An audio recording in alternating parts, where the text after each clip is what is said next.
ভাইরা আমার, বলতেছিলাম শুনবে না কেন? আপনি সেইভাবে শোনান, কথা কোন ঠিক কিনা? ঠিক না? শুনবে নাকি গায়ের জুতে? কথা কোন ঠিক কিনা? মনে রাখতে হবে, আমি যদি বাবা হই, আমার সন্তান শুনবে না কেন? সন্তানকে সেইভাবে মানুষ করতে হবে, কথা কোন ঠিক না? আর না হলে তো আমরা মা বাবা হিসেবে দায়বদ্ধ থাকবো, আল্লাহর কাছে আমাদেরকে জবাব দিতে হবে। ভাইরা আমার, মনোযোগ দিয়ে শোনেন। বলতেছিলাম হযরত ওমর ইবনুল খাত্তাব ডেকে বললেন, ও আবু যর গিফারি, অসুবিধা নাই, আপনি যদি চান তাহলে আমি ওই আসামিকে 1 মাসের ছুটি মঞ্জুর করে দিয়ে দিচ্ছি। তবে জেনে রাখবেন, আপনার ভাই যদি আগামী আরবি মাসের পহেলা জুম্মাবারে না আসে, তাহলে তার পরিবর্তে আপনাকে ফাঁসির কাস্টে ঝুলাইয়া দেওয়া হবে। আবু যর গিফারি ডেকে বলেন, ও আমিরুল মুমিনিন, আল্লাহর কোরআনের এই আইন আমার জানা আছে, সুতরাং অসুবিধা নাই, আপনি আমার ভাইকে 1 মাসের ছুটি মঞ্জুর করে দেন। 1 মাসের ছুটি পাওয়ার পর ওই আসামি, ফাঁসির আসামি, সে তার বাড়ির মধ্যে চলে গেল, গিয়ে ডাক দিয়ে বলল, ইহুদি ব্যক্তির লেনদেনটা পরিশোধ করে দিল। দেওয়ার পর মায়ের কাছে গিয়া মাকে বলল, মা, জীবনে কত বিদায় দিয়েছেন গো মা, আবার আপনার কুলে ফিরে এসেছি, আজকে একটা বিদায় দেন, ওই বিদায়ের পরে আমি আপনার কুলে আর কোনোদিন ফেরত আসবো না। আজকে আমি নিশ্চিত মৃত্যুর দিকে সফর করতেছি গো মা। আরে এরা কি কথা বোঝে না নাকি? আশ্চর্য, এখানে কথা বলে কে?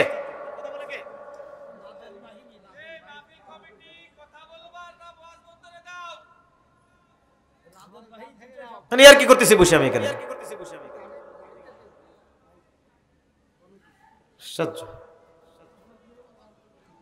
দেখেন তো, মুভমেন্ট চেঞ্জ হয়ে যায় না? আলোচনা একটা আলোচনা আপনি স্টেজে এসে করেন তো দেখি, আপনি এই সেটআপে আনেন আলোচনা, এত সোজা?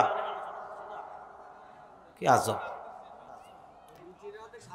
আল্লাহর কোরআন যখন শুনতে হয়, শুনেননি? কোরআন শরীফের হুজুররা বলেনি যে আল্লাহর কোরআনের আলোচনা শুনলে ওয়াংসিতু, চুপ থাকেন এবং মনোযোগ সহকারে বয়ান শুনেন। এটা আল্লাহর কোরআন শোনার আদব, এটা আমি বলি না, আল্লাহ বলছেন। কথাটা কে বলছে? তা আল্লাহ বড় না আপনার কথা বড়? তা আল্লাহর কথা চলতেছে, আপনি এখানে জ্ঞান করতেছেন, কারণ কি? আপনারা কি কষ্ট নিলেন মনে? এটা নেক্সটে আপনারা খেয়াল রাখবেন। আমি সব সময়, আপনারা জানেন যে আমরা তাফসীরে আলোচনা করি, দেখছেন আলোচনা কোথায় গেছে? এই বিষয়ে চলে যাবে এবং বিষয়ের উপরে, বাহিরে আমরা আলোচনা করব না। কাজেই একটা তাফসীরের আলোচনা যখন মাথায় আনা লাগে, বহু চিন্তা করে কাজ করা লাগে, কষ্ট নেওয়ার কিছু নাই। কেন? মনোযোগ দিয়ে শুনবেন ভাই। আপনাদের কি খারাপ লাগতেছে? হ্যাঁ, ভালো করে শুনেন। এই যে আমি আলোচনাটা একটা সেটিং এ নিয়ে আসি, আবারই শুরু হয়, আবার আমি কিছুক্ষণ বলি, আবার শুরু হয়, তাহলে হবে? ভাইরা আমার, এখন আবার এই জায়গায় আসতে গেলে আমার কেমনটা লাগতেছে? ভাইরা আমার, বলতেছিলাম হযরত আমিরুল মুমিনিন ওমর রাদিয়াল্লাহু তাআলা আনহু যখন তাকে ছুটি মঞ্জুর করে দিলেন, এবার যুবক সন্তানটা যখন বাসায় চলে গেল, গিয়ে আগে ইহুদি ব্যক্তির পাওনাটা পরিশোধ করে দিল। পাওনা পরিশোধের পরে মায়ের কাছে গিয়ে বলল, মা, জীবনে কত বিদায় দিয়েছেন গো মা, আমি আবার বাসায় এসেছি, কিন্তু আজকে নিশ্চিত মরণের দিকে আপনি আমাকে আবার বিদায় দিয়ে দেন। ওই সাক্ষাতের পরে আপনার সাথে আমার জীবনে আর সাক্ষাৎ হবে না। ও মা, কি করব? আমি তো হত্যার আসামি হয়ে গেছি। ও মা, আমার বিচারটা হযরত ওমর ইবনুল খাত্তাবের আদালতে উঠেছে গো মা। হযরত ওমর আদেশ দিয়ে দিয়েছে আমার নাকি ফাঁসি হবে। তাই আমার ইচ্ছা হলো আপনি আমাকে বিদায় দেওয়ার আগে আমার কপালে আপনি আলতু একটু আদর করে দিবেন, আর জীবনের মতো বিদায় দিয়ে দেন, আর জীবনে কোনো দিন আপনার সাথে আমার মোলাকাত হবে না। মা সন্তান কি কান্না মাখা অবস্থায় দুটো চোখের পানি ছেড়ে দিয়ে বলল, যাও বাবা যাও, তুমি আল্লাহর আদালতের আসামি, তোমাকে আমি আটকাইতে পারি না। দুনিয়ার আগুন তো সাধারণ আগুন, এই আগুনে তুমি যদি জ্বলো আমি মা হিসেবে বরদাস্ত করতে পারবো না। কিন্তু আখিরাতের ময়দানে জাহান্নামের আগুন তার চাইতে আরো অনেক কোটি গুণ বেশি জাজালু আগুন। ওই আগুনে জ্বললে আমি মা হিসেবে কেমনে বরদাস্ত করবো? সুতরাং তুমি যাও, হযরত উমর ইবনুল খাত্তাবের আদালতে হাজির হইয়া ওই সাজা, দুনিয়ার সাজা দুনিয়ায় নিয়া বিদায় হয়ে যাও। তাহলে তোমার আখিরাতটা পরিষ্কার থাকবে। যেমন মা তেমন সন্তান, জোরে কণ্ঠে। ভাইরা আমার, মায়ের কাছ থেকে বিদায় নিয়া সন্তানটা যখন মদিনার অভিমুখে রওনা হয়ে গেল, এদিকে আরবি মাসের পহেলা জুম্মাবারে জুমার নামাজ শেষ, আমিরুল মুমিনিন সালাম ফিরাইয়া ফেলছে। সালাম ফিরাইয়া জিজ্ঞাসা করলেন, আসামি হাজির? লোকেরা বলল না, আসামি আসে নাই।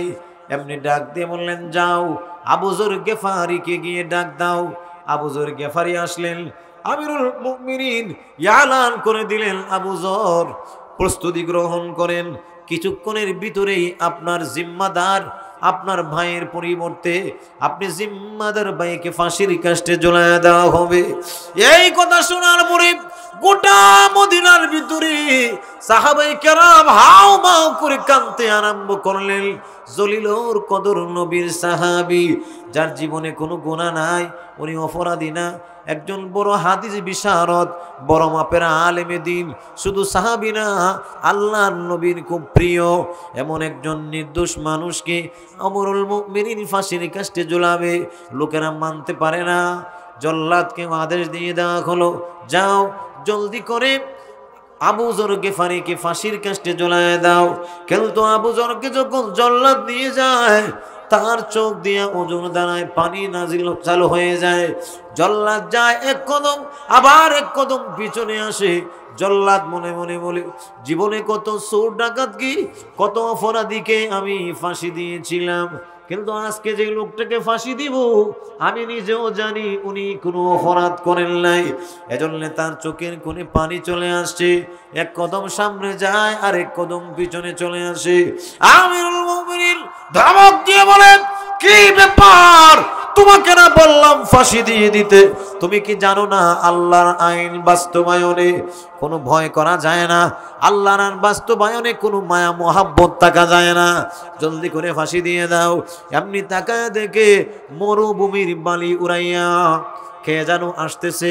দূর থেকে একজন ডাক দিয়ে বলে, আমিরুল মুমিনিন একটু থামেন, মনে হয় কে যেন পাওলা বেশে, কে যেন পাগলের মতো ছুটে আসতেছে। হঠাৎ করে তাকায় দেখা যায় সুদূর মক্কা থেকে মদিনা অভিমুখে ওই যে আসামি আসতেছে, তারে নজরে দেখা যায়। এমনি এসে আমিরুল মুমিনিনের দরবারে এসে সালাম দিয়ে বলল, আমিরুল মুমিনিন আমাকে মাফ করে দিন, অন্যায় হয়ে গেছে, অপরাধ হয়ে গেছে, কিন্তু আমি কেন আসতে দেরি হয়েছে জানেননি? আমি যখন রওনা করেছিলাম রাস্তায় এসে আমার উটের জিন পুষে একটু সমস্যা হয়ে গিয়েছিল, এজন্য আমি যথাসময়ে পৌঁছতে পারি নাই। নেন, আপনি আমাকে পবিত্র বানায় দেন। আমিরুল মুমিনিন যুবক ছেলেটাকে বুকে টেনে নিলেন, আঁকড়ু করে তাকে মুআনাকা করলেন এবং তার দিকে তাকাইয়া বললেন, রে যুবক সুলতান, তোমার মতো পবিত্র যুবক আমি আমিরুল মুমিনিন জীবনে কোনোদিন দেখি নাই। তোমার কয়টা গুণে আমি বিমোহিত হয়েছি রে যুবক। এক নম্বরের গুণ হলো তুমি ইচ্ছা করলে মিথ্যা কথা বলতে পারতে, তুমি কিন্তু আমাকে মিথ্যা কথা বলে নাই। কারণ ইসলামের একটা মূলনীতি, আল ইয়ামিনু আলা বাইয়িনি, আল বাইয়িনাতু আলা মুদ্দাই ওয়াল ইয়ামিনু মা আনকারা। স্বীকারোক্তি অস্বীকারে বাতিল হয়ে যায় যদি সাক্ষী না থাকে। তুমি যে যুবক মুরব্বীকে হত্যা করেছিলে, তোমার তো কোনো সাক্ষী ছিল না, অস্বীকার করলে তুমি আজকে আসামি হইতে না, তুমি অস্বীকার করো নাই। এক নম্বরের ভালো গুণ।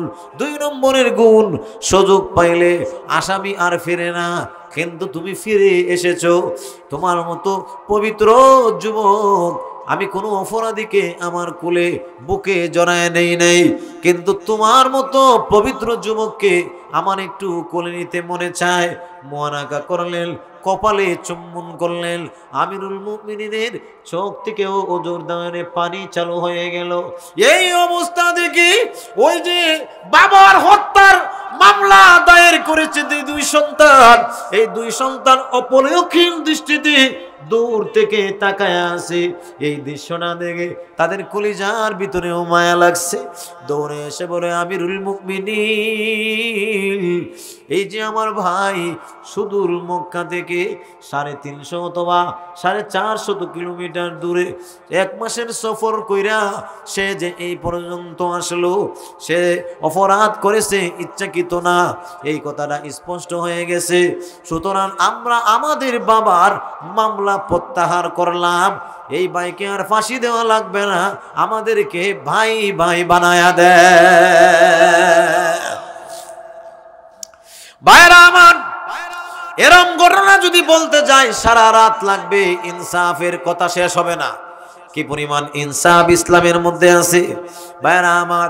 এরম ইনসাফ আল্লাহ রাব্বুল আলামিন বলেন, ইন্নাল্লাহা ইয়া'মুরু বিল আদলি ওয়াল ইহসান ওয়া ইতা'i যিল কুরবা ওয়া ইয়ানহা আনিল ফাহশাই ওয়াল মুনকারি ওয়াল বাগি। আল্লাহ রাব্বুল আলামিন বলেন, ও জগৎবাসী, আমি মহান আল্লাহ রাব্বুল আলামিন তোমাদেরকে জানায় দিলাম, তোমরা জীবনের সর্বক্ষেত্রে ইনসাফ কায়েম করবা। ইনসাফ কায়েম করবা। ইনসাফ কেমনে কায়েম করবা? কত নম্বর ইনসাফ হলো? আল্লাহ রাব্বুল আলামিন বলেন, আনতাবুদাল্লাহা কাআন্নাকা তারা ফাইন লাম তাকুন তারাহু ফাইন্নাহু ইয়ারা। জীবনে যত ইবাদত গুলামি করবা, সব গুলামিতে মহান আল্লাহ রাব্বুল আলামিনকে সব সময় হাজির জানবা। তুমি যদি আল্লাহকে নাও দেখো, আল্লাহ রাব্বুল আলামিন তোমাকে দেখতেছে। এই কথাটা মনে রেখে সব সময় জীবন পরিচালনা করবা। ভাইরা আমার, এজন্য আল্লাহ রাব্বুল আলামিন বলেন, শুধু তা না, যদি তুমি এইভাবে জিন্দেগি গুজার করতে পারো, আল্লাহ রাব্বুল আলামিন বলেন, ইয়া'মুরুকুম বিল আদলি ওয়াল ইহসান ওয়া ইতা'i যিল কুরবা। আল্লাহ রাব্বুল আলামিন বলেন, তোমার নিকট আত্মীয় যারা হবে এদের সাথেও তুমি ইনসাফ করবা। ভালো করে মনে রাখবেন, বাবির হক ঠিক মতো দিবেন। বাবির হক, ভাইয়ের সম্পত্তিতে ভাইয়ের যদি সন্তান না থাকে তাহলে বাবি পায় 4 ভাগের 1 ভাগ, আর বাবির যদি সন্তান থাকে তাহলে পায় 8 ভাগের 1 ভাগ। ভাই মারা যাওয়ার পরে বাবিকে সম্পদ বুঝাইয়া দিবেন। কথা কয়, এবার কয় সম্পদ নেওয়ার শুরু হয়েছে। অসংখ্য ফ্যামিলিতে ভাইয়ের ইন্তেকালের পরে বাবিকে সম্পদ দেয় না, দূর দূর করে তারা দেয়, অথচ এটা আল্লাহর দেওয়া হক। কথা কন না, বাবিতে পায় 1 নম্বর। 2 নম্বর হলো বাপের সম্পত্তি দিতে বোনে পায় 2 ভাগের। কথা কয় না, 1 ভাগ 3 ভাগ কইরা 2 ভাগ ছেলে, 1 ভাগ পায় মেয়ে। কথা কয় না। এবার পর্দার আড়ালে যে সমস্ত মা বোনেরা আছে এরা বলবে, আল্লাহ রাব্বুল আলামিন তাদের উপরে জুলুম করে ফেলেছে। আসলে জুলুম না। আমি আপনাদেরকে এই কথাটা বলবো নি, জুলুম না কেমনে, এই কথাটা একটু বলে ফেলি, এরপরে দোয়া করে দিমু। জুলুম না কেমনে? আমরা সবাই জোরে বলেন, নারী হোক পুরুষ হোক তাদের 3 অবস্থা। সবাই বলেন, কয় অবস্থা? বলেন মেয়ে। কথা কন, মেয়ে। প্রথম হলো মেয়ে, এরপরে ওর স্ত্রী, এরপরে মা, ছেলে, স্বামী, বাবা। কটা হইল? মেয়েরও 3 হালত, ছেলেরও 3 হালত। মনে করেন আপনার একটা ছেলে আছে, একটা মেয়ে আছে, তাহলে মেয়ের পর্ব। এবার শরীয়তের বিধান হলো, ছেলেটা যখন অ্যাডাল্ট হবে, মানে সাবালক হবে, তখন নিজে ইনকাম করে তারপর বিবাহ করবে। বাবে ইচ্ছা করলে দিতেও পারে, নাও দিতে পারে। দেয় যদি আলহামদুলিল্লাহ, না দিলে এই কথা বলা যাবে না তুমি আমারে দেও। কথা বুঝেন, ভালো করে বুঝেন। কিন্তু নারীর ক্ষেত্রে 12 বছর বুঝি না, 14 বছর বুঝি না, 20 বছর বুঝি না, 28 বছর বুঝি না, যতদিন পর্যন্ত আরেকটা ছেলের কাছে হস্তান্তর না করবা বিবাহের মাধ্যমে, এতদিন পর্যন্ত মেয়ের চিকিৎসা, মেয়ের কাপড় চোপড়, মেয়ের খাওয়া দাওয়া, মেয়ের দেখাশোনা সবকিছু বাবার উপরে ওয়াজিব। তাহলে এই জায়গায় ছেলের ক্ষেত্রে মাসালা করা, মেয়ের ক্ষেত্রে মাসালা শিথিল গেল এক। 2 নম্বর হলো এবার দুইজনে মিলে বিবাহ হইল। একজন মহিলাকেও আল্লাহ বলে নাই পুরুষে বিবাহ করার সময় তুমি মোহর দিও, নাকি বিডিরা আপনাদের দিছে? কথা কর না, দিছে কেটা? কে দিছে? বেটা দেয় না বেটিতে দেয়? ছেলেতে দেয় না মেয়েতে দেয়? ছেলে দেয়। একজন মহিলাকেও মোহর দেওয়ার জন্য বলে নাই, পুরুষকে মোহর দেওয়ার জন্য বলেছে। তার মানে হলো বিবাহের মোহর আনার খরচ পুরুষের কাঁধে, নারী হলো ফাও পাবে। এবার বিবাহ হওয়ার পরে মনে করেন শ্বশুর আসছে, বউরে বলা যাবে না তোমার আব্বা আসছে 500 টাকা দাও আমি একটা ইলিশ মাছ কিনবো। বউতে যদি তোমার গাড়ে 2টা বাড়ি মারে তোমার কিছু করার নাই। কথা কোন ঠিক না? ঠিক বউরে কথা বলা যাবে যে তোমার আব্বা আইছে ইলিশ কিনবো, কটা টাকা দাও, কওয়া যাবে? তার মানে শ্বশুর আসলে মাছ লাগুক, গোশ লাগুক, খাওয়া দাওয়া যা লাগবে সব পুরুষের গাড়ে, মহিলাকে বলা যায় না। গেল 2 নম্বর। তার মানে প্রথম নম্বর, মেয়ে অবস্থায় পুরুষের খরচ আছে, ছেলে অবস্থায় পুরুষের খরচ আছে, মেয়ের নাই। স্বামী অবস্থায় পুরুষের খরচ আছে, বোর সমস্ত জুতা মোদা, আলতা আলকাতরা, পাউডার মাউডার, নুডলস মুডলস, এরপরে ফাফরা সাফরা, এরপরে আটা ময়দা সুজি, এরপরে মানে ফেয়ারের লাভলি, আইলানা মাস্কারা যা আছে সব পুরুষের গাড়ে, বেটির গাড়ে কিছু নাই। তাহলে খরচের খাত হলো 3টা। 1 নম্বর ছেলে থাকা অবস্থায় খরচের খাত, বিবাহের খরচ মানে ছেলের কাঁধে। 2 নম্বর বোর খরচ ছেলের কাঁধে। এবার দুইজনে মিলে বাচ্চা হইল, এই বাচ্চার জিম্মাদারি বালেগ হওয়া পর্যন্ত ছেলের উপরে ওয়াজিব, কোনো মেয়ের উপরে ওয়াজিব না। তাহলে 3 খাতে খরচ হইল পুরুষের। তাহলে আল্লাহর বিধান হইল খরচ যার প্রাপ্য তার। আল্লাহর বিধান মতে যদি ইনসাফের বিচার করতে হয়, যেহেতু ছেলেদের 3 খাতে খরচ ছেলেদের, তাইলে বাপের সম্পদে 4 ভাগ হইলে 3 ভাগ পাবে পুরুষ, 1 ভাগ পাবে নারী। কিন্তু আল্লাহ মহিলা দুর্বল হওয়ার কারণে 2 ভাগ পুরুষকে দিয়া 1 ভাগ নারীকে দিয়েছেন। আল্লাহ রাব্বুল আলামিন বোঝায় মহিলা দুর্বল, এজন্য আমি মহান আল্লাহ দিলাম। কেন দিলাম? কয় দেওয়ার কারণ তারও মনে চায় আমার বাবাকে আমি একটু দেব, আমার বাইরে একটা জামা কিনে দিব, আমার বোনরে একটা ড্রেস কিনে দিব। আমরা ঘরের বেড়ারা যে সুরত ধরছে 5 টাকা তো বউরে দেয় না, পকেট থেকে যদি 10 টাকা নেয়ও তাহলে মাঝে মাঝে মনে করি না কয়ে নিলে কে। আবার যদি বউতে বলে একটা কাজ করেন গো, আমার একটু নারকেল তেল আইনা দেন, বাজারে গিয়া ক্যারাম বোর্ড খেলিয়া আড্ডা বাড্ডা মাইরা গুইরে আইসা কয় আমার তো মনে ছিল না। কি ছিল না?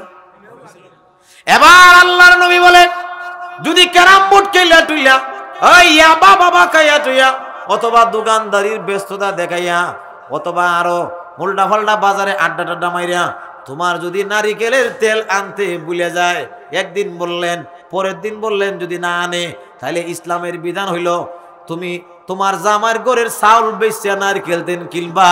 আল্লাহর বিধান তোমাকে সেই অধিকার দিয়েছে। এই ওয়াজটা বেটাদের পক্ষে গেছে না, আপনাদের পক্ষে গেছে না, তাই না? কন সব ওয়াজ কি আপনাদের পক্ষে যাবে? আরো জোরে কন। আমি কি হাদিস এটা বানায় খাবো? কথা কন না। বানাইতে পারবো, আমার বাপেও বানাইতে পারবে হাদিস। আল্লাহর নবী যেমনি কইছেন এই কথা কই। যদি তেল না দেন তাহলে ইসলামের বিধান চাউল বিছালেই তো আপনার বাড়ির।